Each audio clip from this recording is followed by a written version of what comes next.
Bastou ontem o presidente da República, Jair Bolsonaro, dizer que o homem que decide a economia do país se chama Paulo Guedes para acalmar o mercado.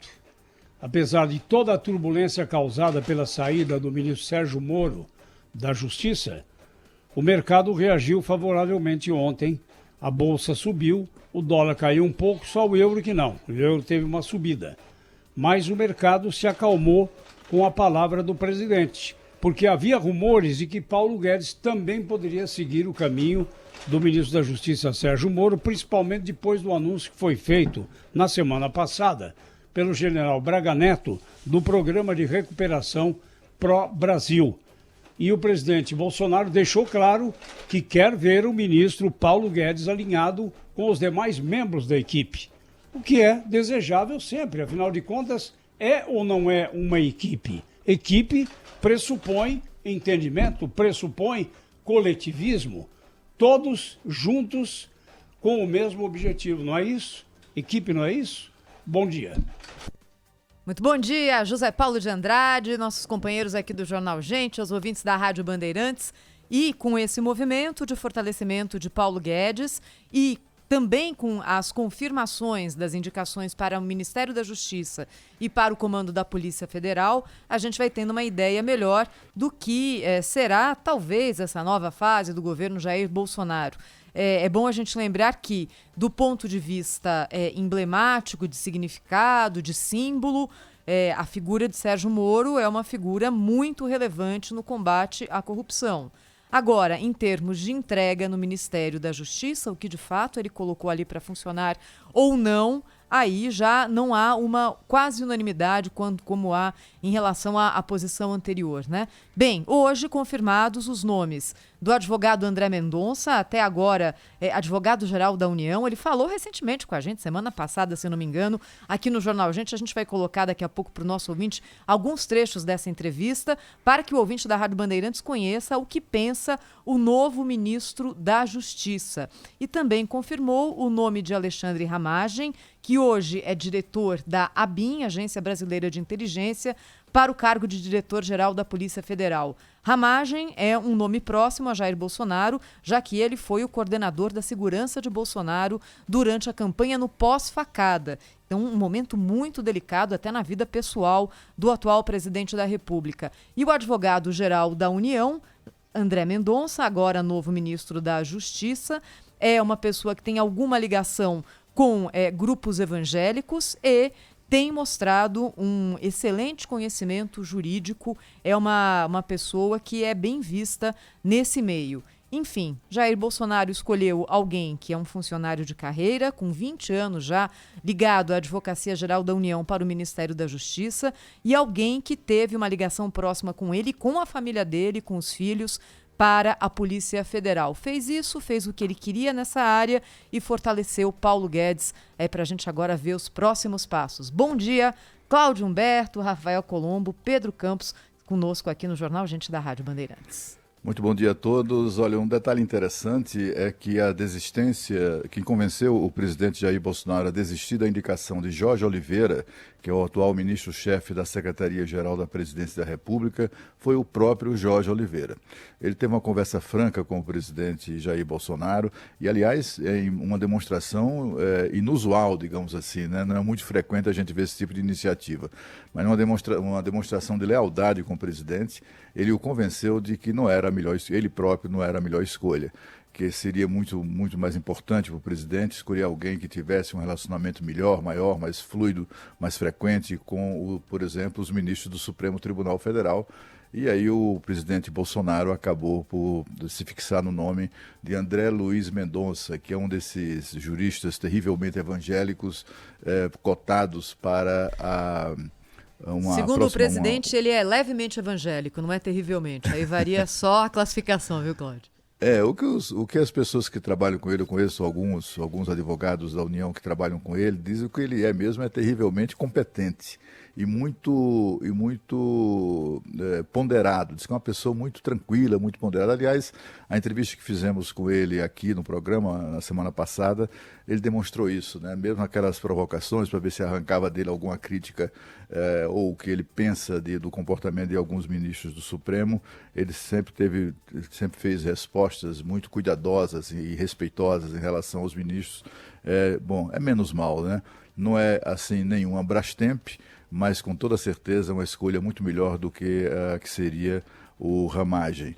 Também tem aí já notícias circulando do Intercept, no sentido de que o Ramagem, esse Alexandre Ramagem, o novo diretor-geral da Polícia Militar, da Polícia Federal, para a turma de Curitiba, Lava Jato de Curitiba, ele era ligado ao PT e, portanto, se é ligado ao PT, para a Lava Jato também era suspeito de corrupção. Bom, com esses nomes definitivamente escolhidos, tomara que essa página seja virada de uma vez por todas e o país volte a discutir algo mais importante, né? Que é o combate à Covid-19, o coronavírus. Os números são terríveis em meio à discussão incrível sobre reabertura. Bom, nós temos dados de Santa Catarina, né? As duas cidades que reabriram shopping centers com espetáculos bizarros. Um deles, inclusive, colocou um saxofonista para receber uma sequência inacreditável de idosos que foram entrando nos shopping centers na semana passada, quando o shopping foi reaberto, todo mundo de máscara. Blumenau, por exemplo, infelizmente teve 30% de aumento nos casos de contaminação pela Covid-19. E os números são os piores possíveis, né? Nós estamos nos aproximando da China em número de mortos aqui no Brasil pela Covid-19. A China que foi o epicentro da doença. Já somos o 10º país em óbitos. Nas últimas 24 horas foram 338 mortes confirmadas. Nem todas, como explicou o Ministério da Saúde ontem, nem todas essas pessoas morreram nas últimas 24 horas. Algumas sim, outras tiveram os exames confirmados. Portanto, a contabilização delas foi feita nessas últimas 24 horas. Estamos à frente da Holanda, por exemplo, em número de mortes. É claro, o Brasil é um país enorme, com uma população muito grande, era de se esperar que o número de vítimas fosse grande também, especialmente para aquele vai, não vai, fecha, não fecha, abre o comércio, não abre o comércio, o presidente quer, governadores não querem, mas o fato é que os números não são nada bons e estão, de certa forma, congelados nessa faixa aí dos 300 e poucos mortos. Além do Amazonas, nós temos visto agora aquelas imagens terríveis no Rio de Janeiro, também aqui pertinho da gente, a 45 minutos de avião. Quando existia avião, né? Agora não existe mais, parece. Eu já disse isso aqui, moro perto de Congonhas e morei a vida inteira aqui perto.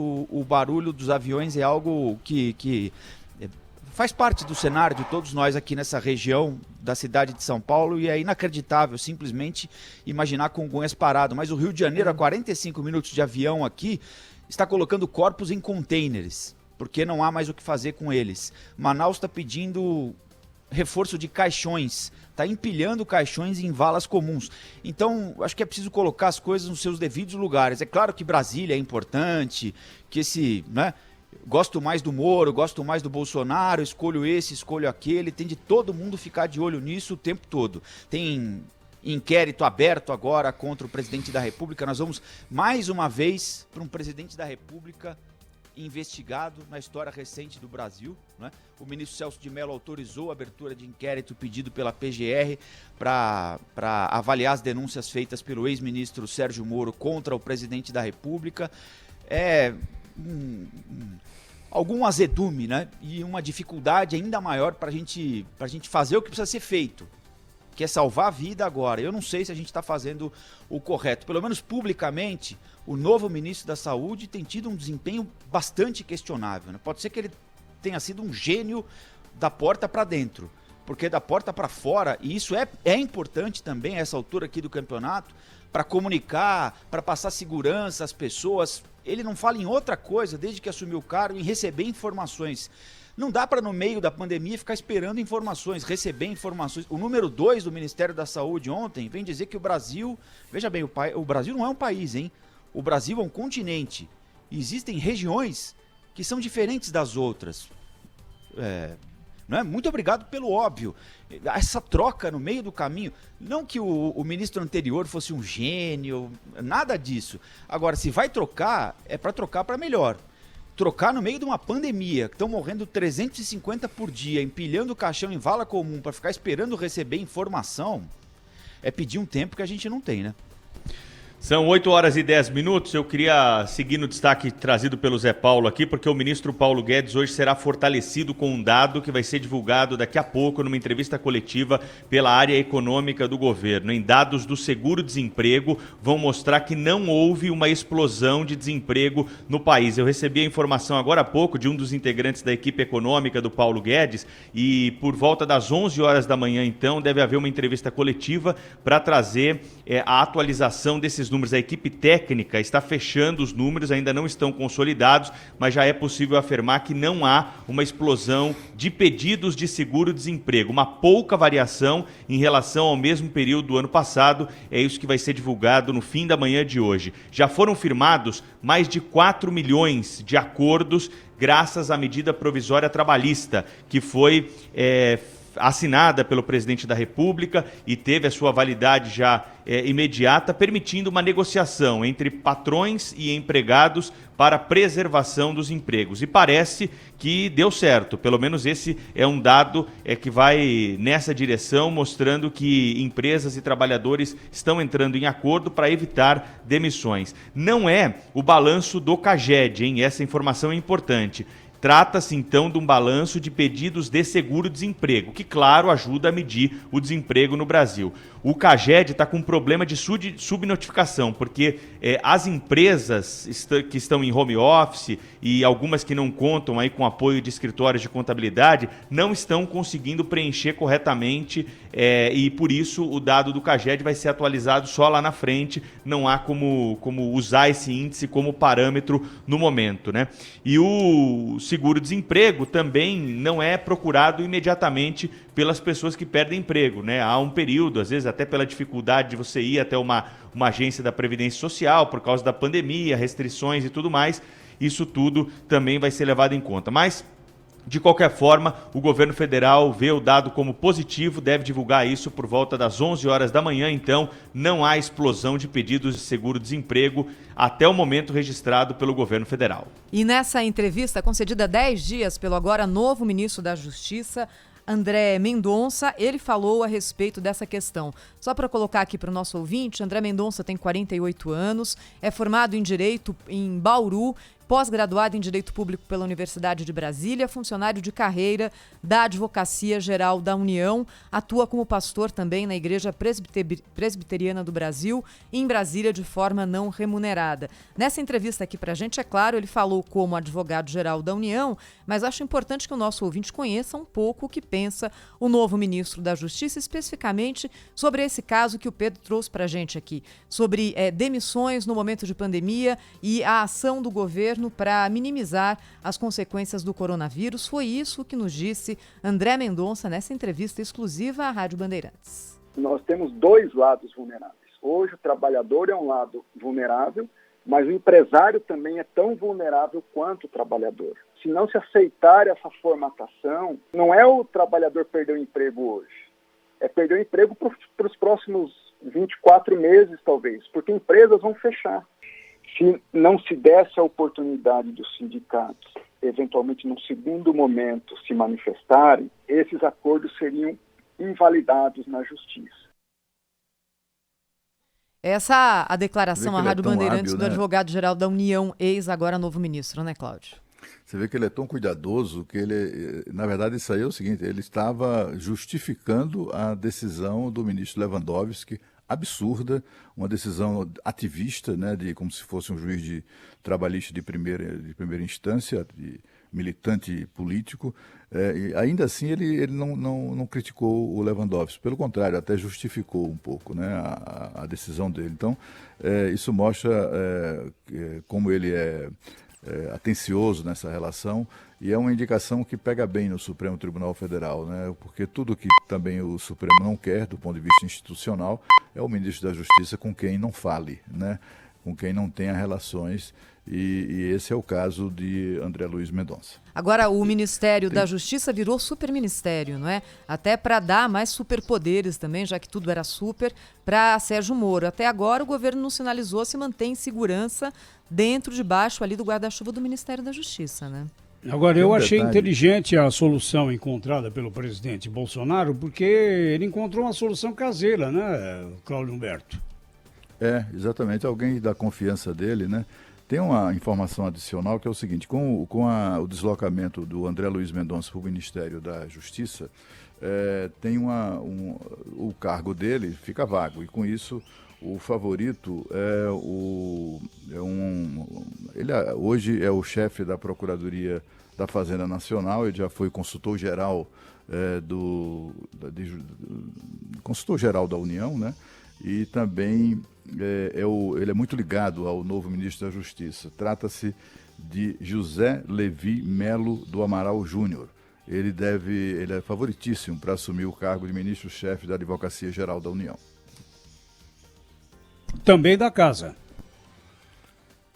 Bom, o André Mendonça já tem todas as credenciais agora para ir para o Supremo, né? Porque para ir para o Supremo, normalmente você precisa ser AGU, é o caso do Gilmar Mendes e do Dias Toffoli. Você pode ter sido ministro da Justiça, como foi o Alexandre de Moraes. E para o presidente da República tem de ser terrivelmente evangélico, perfil que ele também se encaixa. Então, a vaga no Supremo para ele está garantida daqui uns meses aí, certamente é o primeiro da lista do presidente da República para essa indicação das duas que o presidente Jair Bolsonaro fará, pelo menos por conta da aposentadoria compulsória de Celso de Mello e Marco Aurélio Mello. Ou não. Hein, Pedro? Ou não. Pode ser, mas pode não ser. Teve um nome aí que surgiu, né, que o deputado Rodrigo Pacheco, lá do MDB de Minas Gerais, ele só não foi indicado ministro, ficou essa impressão, por ser do Democratas, né? Ele é um deputado muito respeitado no Congresso pelos conhecimentos jurídicos e pelo conhecimento da Constituição. E é por isso, ele é sempre assim uma figura que qualquer dúvida vai lá no Rodrigo Pacheco e ele diz, né, o caminho é esse, é este. Ele é uma figura muito respeitada nessa área. A impressão que ficou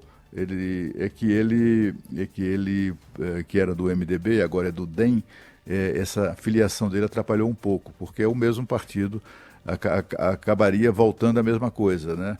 O DEM é o partido mais bem atendido pelo governo federal, pelo presidente Bolsonaro. Tem o maior número de ministérios mais fortes, né? Alguns dos mais fortes. O Ministério da Saúde foi entregue ao DEM, né? Através do Mandetta, a Casa Civil ao Onyx Lorenzoni, estou falando do início do governo. E apesar disso, o DEM não, para usar a expressão que a Thaís gosta muito, o DEM não entregou, digamos assim, o apoio que o governo esperava, que o presidente esperava.